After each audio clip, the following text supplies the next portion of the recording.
2019 ஆண்டு ஏப்ரல் 21 நாடு முழுவதிலும் உள்ள 3 தேவாலயங்கள் மற்றும் கொழும்பில் உள்ள பிரதான விருந்தகங்கள் என்பவற்றில் நடத்தப்பட்ட தற்கொலை குண்டு தாக்குதல்கள் இடம்பெற்று இன்றுடன் 6 வருடங்கள் நிறைவடைகின்றது.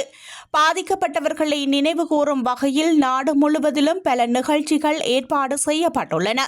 அதன்படி இன்று காலை 7 மணிக்கு கொட்டாஞ்சேலை புனித லூசியல் பேராலயத்திலிருந்து பிரார்த்தனை ஊர்வலம் தொடங்கி கொச்சிக்கடை புனித அந்தோணியார் தேவாலயத்தை சென்றடையும்.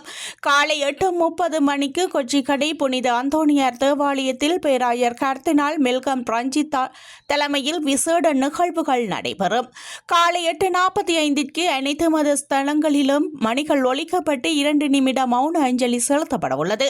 இதேவேளை ஏப்ரல் 21 தாக்குதலில் உயிரிழந்தவர்களை விசுவாசத்தின் சாட்சிகளாக அங்கீகரிப்பதற்கு வத்திக்கான் தீர்மானித்துள்ளது. கர்தினால் மெல்கம் ரஞ்சித்தினால் பாப்பரசர் பிரான்சிஸிடம் முன்வைக்கப்பட்ட வேண்டுகோளின் பிரகாரம் இந்த தீர்மானம் மேற்கொள்ளப்பட்டுள்ளது.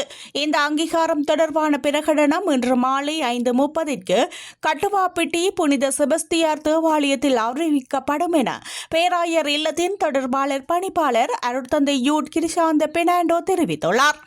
ஏப்ரல் 21 தாக்குதல் குறித்து தற்போதைய அரசாங்கம் முன்னெடுத்து வருகின்ற விசாரணைகள் தொடர்பில் திருப்தி அடைவதாக கொழும்பு பேராயர் இல்லம் தெரிவித்துள்ளது. கொழும்பில் இடம்பெற்ற செய்தியாளர் சந்திப்பில் வைத்து கொழும்பு பேராயர் இல்லத்தின் தொடர்பாளர் பணிப்பாளர் அருட்தந்தை யூட் கிருஷாந்த பெர்னாண்டோ இதனை தெரிவித்துள்ளார்.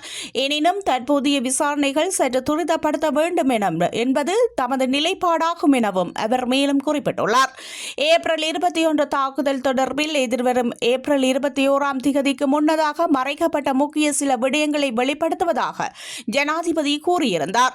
எனவே ஜனாதிபதி கூறிய விடயம் தொடர்பில் நம்பிக்கை கொண்டுள்ள கத்தோலிக்க சமூகம் அதனை எதிர்பார்த்து காத்திருப்பதாகவும் அருட்தந்தை யூட் கிருஷாந்த பெர்னாண்டோ மேலும் தெரிவித்துள்ளார்.